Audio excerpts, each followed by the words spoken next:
Well, if there's one question that every single solitary voice actor who starts seeking for work asks, and especially asks me, is how much should I charge? And yeah, if you're just starting out, it's not as simple as just, pick a number and hope for the best. Good luck. No, rates in voiceover are not arbitrary. They're based on industry standards and market value and genre. All right, so let's break this down the right way because guessing, or even worse, undercharging, can do a lot more damage than you think. So first, let's not put the cart before the horse here. Even before you start thinking about pricing, are you ready to work? I know, you're eager to get going and get out there and get that work. But before we talk numbers, let's be real. Are you ready to work as a professional voice actor? Because if you jump in too early, you're going to get your ass handed to you. So here's what you need to have in place before you start seeking work. Number one, baseline training, several months at minimum. If you just discovered voiceover through a TikTok video and you haven't had any professional training, newsflash, you're not ready to work, period. Voiceover is a business, and just like any professional business, you need professional training. Several months of coaching in voiceover technique, in script analysis, in character development, and vocal delivery is the bare minimum before you even start thinking about getting paid for your voice. Investing in coaching will teach you the acting skills you need, along with other things you're going to need, like vocal stamina, consistency, and the ability to take direction and be able to interpret direction. If you don't have those skills, you're not going to be competitive.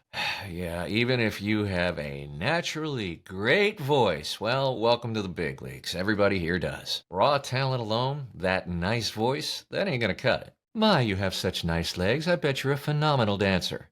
It's not the way it works. A trained voice actor who understands how to interpret a script and deliver exactly what the client is looking for will always, always, always outperform somebody with a quote-unquote nice voice. Number two, pro demos. Ideally 2 of them, and never DIY them. Laying down a couple of lines on your USB mic ain't gonna cut it, kids. Your professional demo, produced by a professional demo producer, will be your calling card. That's how people will judge you. That's how people will hire you. If you're planning to work in, let's say, commercial and corporate narration, then you're going to have ideally 2, but if you can't swing it at first, maybe only 1 pro demo. Anything less and you're not going to be competitive. And if you're thinking about DIYing your demo, watch this video here. A great demo isn't just a bunch of clips thrown together. It's crafted strategically to be a showcase of what you can actually produce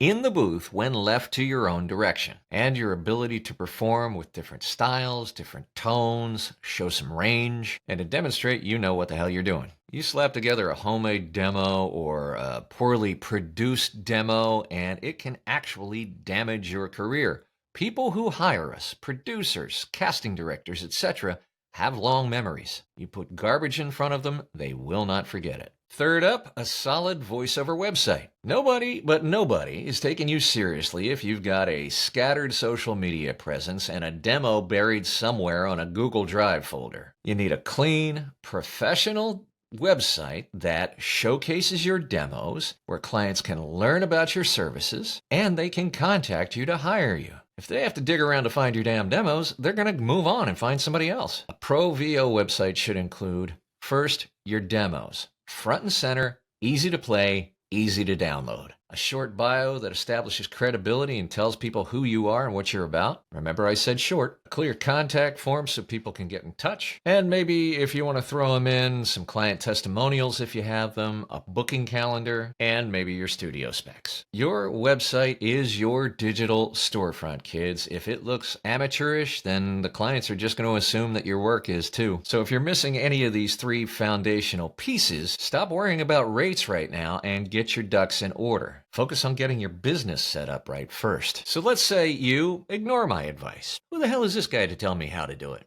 Okay. You start auditioning and quoting rates before you're ready. What's the worst that could happen? What could possibly go wrong? Here's what. First, you'll make a bad impression. As I said, clients remember bad experiences. If you don't have the chops yet, you risk delivering subpar work, and that client will not hire you again. Or worse, they'll tell other people. You'll underprice yourself. Without understanding what proper pro rates are, you'll probably charge too little, which is not only going to leave thousands or tens of thousands of dollars on the table for you, but it's going to drag down the industry as a whole. You'll burn out faster. If you can't land gigs because your skills aren't there yet, frustration is going to kick your ass pretty quick. Way too many people quit this business not because they ultimately weren't good enough. That's usually never the reason. It's because they tried to run before they could walk. And you'll attract low quality, bottom feeder clients. Without pro demos and proper training, the only prospects out there that are ever going to take you seriously are the ones looking for the cheapest possible option. Do you really want to spend your days voicing $5 YouTube videos for your cousin's friend's daughter's mother? I didn't think so. All right, so let's say you're in a place where you've got the foundation laid, you've done the prep work, you've got the training, you got the pro demos, website's looking good and clean, and everything's playable and downloadable. Write this down. The GVAA Rate Guide. That will be your best friend, and the link lives in the description and show notes of this episode. The GVAA Rate Guide is the standard for North American non-union voiceover rates. It covers everything from commercials to corporate narration to IVR, medical narration, automotive, you name it. And the great thing about the Rate Guide is it provides an objective, third-party resource for you and your clients for professional rates. There's no guessing in our business, and that's huge. Think of how many other businesses, graphic design, coding, photography, and the list goes on, where the rates are kind of made up and all over the place. We are so lucky in this business to have this resource. But I'll say this, because the GVAA Rate Guide is so powerful and thorough, it's a lot. The guide can feel overwhelming at first, and it's not exactly easy to navigate, and that's nobody at the GVAA's fault. It's just we have a complex rate structure in this business. But here's the thing. You don't have to memorize the